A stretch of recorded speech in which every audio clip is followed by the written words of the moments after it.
बिस्मिल्लाहिर्रहमानिर्रहीम, अस्सलाम वालेकुम। मैं हूं फ़हीम अख्तर, एक नया व्लॉग के साथ हाजिर खिदमत हूं। नाज़रीन, आम इंतखाबात 2024 के जो मुतनाज़ा नतायज हैं उनके ऊपर एहतजाज का सिलसिला जारी है और आज पूरे पाकिस्तान के अंदर बिलखसूस सिंध और कराची के अंदर जो है वो बड़ी शदीद किस्म की हंगामा आराई की सूरत हाल रही और बड़े खौफनाक किस्म के और ख़तरनाक किस्म के मनाजिर नजर आए। इसके अलावा मौलाना फजल रहमान जमीयत उलमा इस्लाम पाकिस्तान के सरबराह हैं, मुस्लिम लीग नून और पाकिस्तान पीपल्स पार्टी के साबका इत्तेहादी हैं। वो इस वक्त इस इत्तेहाद को छोड़ चुके हैं। पीडीएम अब ऑफिशियली ख़त्म हो चुकी है और अब मौलाना फजल रहमान जो है वो ईद के बाद नया खड़ाक करने वाले हैं। ये बहुत बड़ा खौफनाक खड़ाक होगा। मौलाना फजल रहमान पूरी प्लानिंग कर रहे हैं, इनकी तफसीलात आपके साथ शेयर करेंगे और मखसूस नशिस्तें कौमी और सूबाई असम्बलियों के अंदर जो कि तहरीक इंसाफ ने सुन्नी इत्तेहाद कौंसिल के अंदर अपने आज़ाद अरकान को शामिल करवाया, अब वो नशिस्तें इलेक्शन कमीशन ऑफ पाकिस्तान मंगल वाले दिन पीर को फैसला करेगा, लेकिन फैसला पहले ही आ चुका है। वो फैसला क्या है आपके साथ वो शेयर करेंगे और तहरीक इंसाफ एक नई कानूनी आईनी जंग लड़ने के लिए तैयार रहे, क्योंकि अच्छी खबरें नहीं है इलेक्शन कमीशन से। आगाज करते हैं।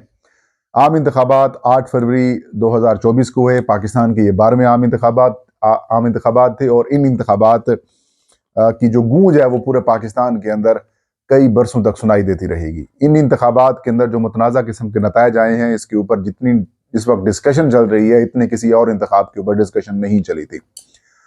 500 550 से ज्यादा इलेक्शन पिटीशन जो हैं वो इलेक्शन कमीशन ऑफ पाकिस्तान के अंदर दायर हुई और उनके ऊपर फैसले आने का सिलसिला जो है वो जारी है।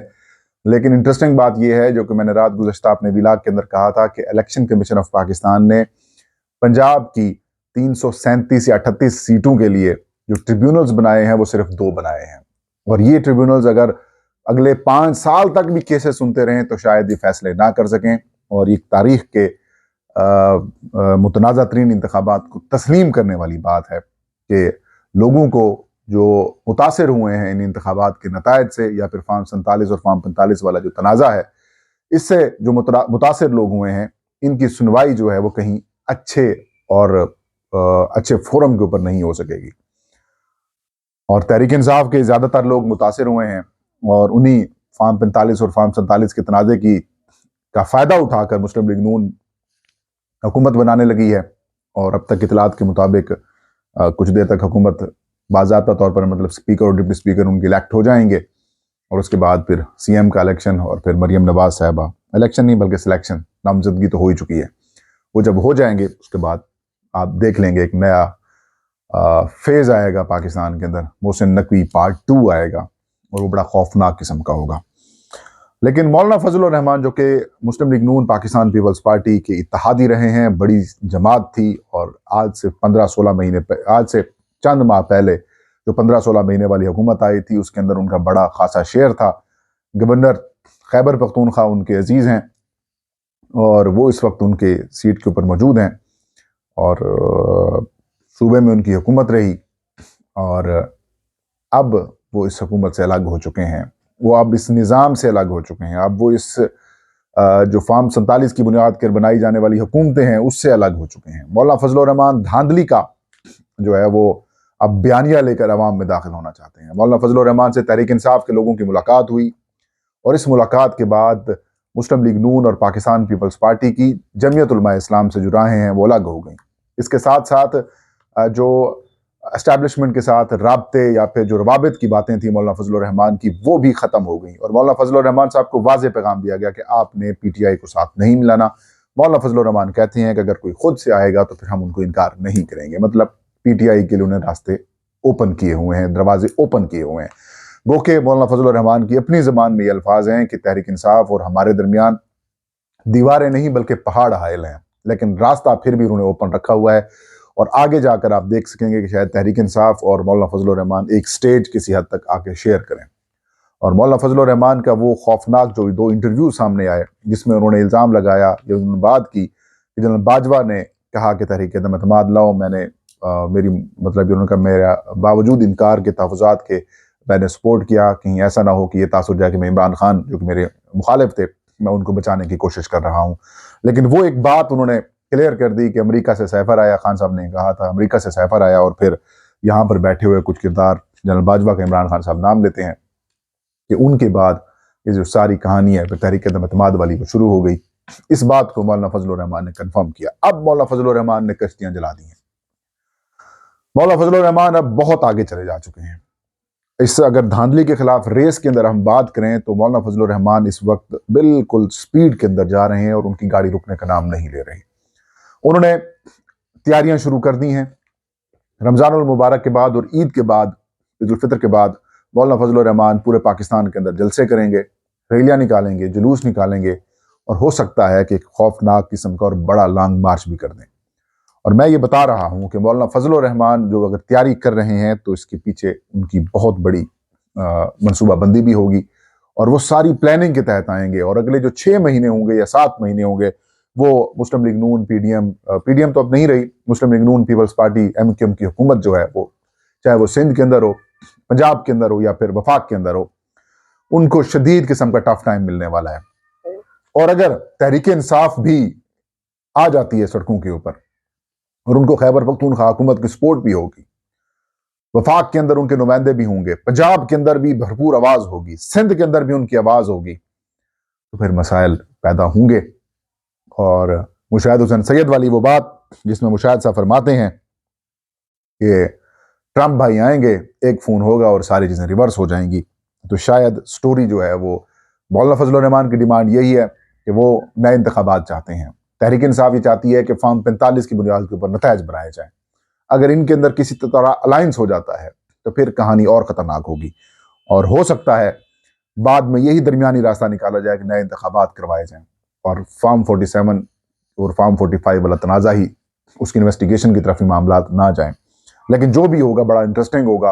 हो सकता है कि 6, 7 या 8 महीने बाद या फिर 9 महीने बाद नए इंतखाबात की तरफ हम जाएं, या फिर हो सकता है कि ये सारी चीज़ें रिशफल हो जाएं और नए मामला देखे जाएं। तो लेकिन 60, 70, 80 अरब रुपए इतना ज़्यादा कौम के पास शायद नहीं हूँ, गरीब मुल्क के पास ना हूँ, तो फिर फॉर्म 47 और फॉर्म 45 वाले तनाज़े की तरफ भी मामला चले जाएं। लेकिन ये फिर मौलाना फजलुर रहमान को एक्सेप्ट नहीं होगा अगर उनको कोई हिस्सा मिल जाता है। लेकिन सिचुएशन अगले कुछ दिनों तक ये बनने वाली है।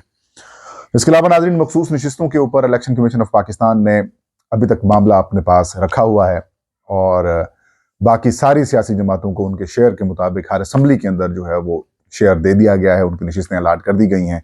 महासभा तहरीक इंसाफ के वो अरकान जो सुन्नी इत्तेहाद कौंसिल के अंदर शामिल हुए और सुन्नी इत्तेहाद कौंसिल का नाम तो उन्होंने शामिल कर दिया है अपनी वो जो लिस्टों वाला नोटिफिकेशन है उसके अंदर, लेकिन वो नशिस्तें अभी तक सुन्नी इत्तेहाद कौंसिल को नहीं दी गई।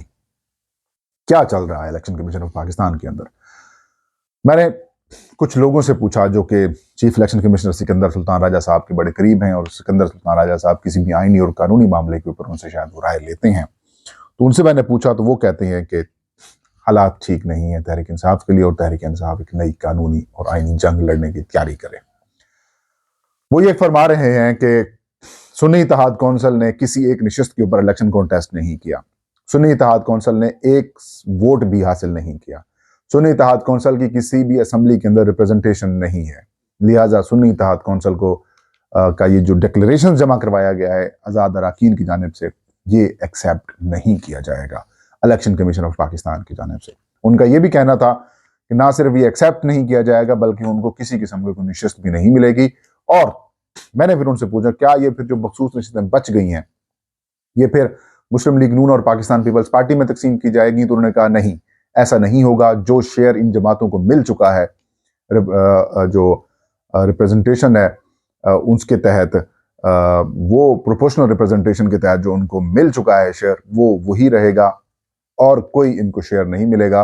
अलबत्ता ये जो नशिस्तें खाली जो बच जाएंगी आज़ाद उम्मीदवारों की, सुन्नी इत्तेहाद कौंसिल का जो शेयर बनता है या नहीं दिया जाएगा, तो फिर ये नशिस्तें जो हैं वो असम्बली की मुद्दत तक जो है वो खाली रहेंगी, चाहे वो पंजाब असम्बली हो, चाहे वो खैबर पख्तूनख्वा की असम्बली हो, या फिर कौमी असम्बली हो, बलोचिस्तान हो, या फिर सिंध असम्बली हो। ये शेयर खाली रहेगा और जो असम्बली की टोटल स्ट्रेंथ होगी 336 वाली, तो मखसूस नशिस्तें निकाल कर 23 हैं या 24 नशिस्तें निकाल कर ये बाकी वही स्ट्रेंथ जो काउंट होगी। अलबत्ता जब वजीर आजम को अपना अक्सरियत शो करनी होगी तो फिर उनको 169 वोट लेने पड़ेंगे, वो शेयर अपना उनको शो करनी पड़ेगी। तो तहरीक इंसाफ के लिए ये यकीनन एक अच्छी खबर नहीं है, बुरी खबर है। और इसके लिए तहरीक इंसाफ के लोगों को ज़हनी तौर पर तैयार रहना चाहिए, सुन्नी इत्तेहाद कौंसिल की कानूनी टीम को भी ज़हनी तौर पर तैयार रहना चाहिए कि देखें अब आपके साथ क्या होने वाला है। अब आप हाई कोर्ट जाएं या फिर सुप्रीम कोर्ट जाएं। लेकिन मैंने फिर उनसे ये सवाल किया कि 2018 के इंतखाबात में बलूचिस्तान अवामी पार्टी ने खैबर पख्तूनख्वा की असम्बली के अंदर किसी किस्म का कोई इलेक्शन कॉन्टेस्ट नहीं किया था, उनकी लिस्ट भी मौजूद नहीं थी। तो बाद में उनके 3 आज़ाद उम्मीदवार उनके अंदर शामिल हो गए थे, तो फिर उनको एक नशिस्त मखसूस दे दी गई थी। तो इसके ऊपर आप क्या कहेंगे? तो उन्होंने कहा कि बलूचिस्तान अवामी पार्टी ने कम से कम कौमी असम्बली और सूबाई असम्बली बलूचिस्तान के अंदर तो इलेक्शन कॉन्टेस्ट किया था, तो इस वजह से इलेक्शन कमीशन ने वो वेव कर दिया, छोड़ दिया। उन्होंने कहा चलिए आप अपनी लिस्ट जमा करा दें, लेकिन अब नहीं होगा। मैंने कहा अब क्यों नहीं होगा? अब इसलिए नहीं होगा क्योंकि अब पीटीआई है, वो बलूचिस्तान अवामी पार्टी थी, उसको उनकी सपोर्ट हासिल थी, स्टैब्लिशमेंट की उस वक्त की सपोर्ट हासिल थी। अब तहरीक इंसाफ को स्टैब्लिशमेंट की सपोर्ट हासिल नहीं है। तहरीक इंसाफ इस वक्त लड़ रही है आइन और कानून के तहत। हालांकि मेरी नाकिस राय के मुताबिक तहरीक इंसाफ को या फिर सुन्नी इत्तेहाद कौंसिल को सीटें मिलनी चाहिए, क्योंकि कानून के अंदर कोई कदगन नहीं है। कानून के अंदर यह भी कदगन नहीं है कि उसका पार्लिमान के अंदर होना चाहिए, उसका इलेक्शन कॉन्टेस्ट करना चाहिए, उसको इतने वोट मिलने चाहिए, इतनी सीटें उसकी होनी चाहिए। ऐसा कुछ नहीं लिखा हुआ। लिखा हुआ है इलेक्शन कमीशन ऑफ पाकिस्तान के अपने रूल्स के अंदर लिखा हुआ है कि वो सियासी जमात जिसको इलेक्शन कमीशन इंतखाबी निशान अलाट करता है, वो सियासी जमात जो है वो अहल होगी इलेक्शन लड़ने के लिए। और यही फैसला जब तहरीक इंसाफ के निशान छीना गया था तो भी इलेक्शन कमीशन ऑफ पाकिस्तान ने यही मेंशन किया था कि इस रूल के तहत ये नहीं मिल सकती। तो अब कहाँ से ये सारी चीज़ें आप लेके आएंगे? तो यकीनन एक नई कानूनी और आईनी जंग छिड़ने वाली है, और इसमें इलेक्शन कमीशन का एक बार फिर जो एक मुतनाज़ा किस्म का किरदार है या फेल है वो आपके सामने आएगा। ये ताज का वीलाग फ़हीम अख्तर को इजाज़त दीजिए। अल्लाह हम सब का हामी नासिर हो।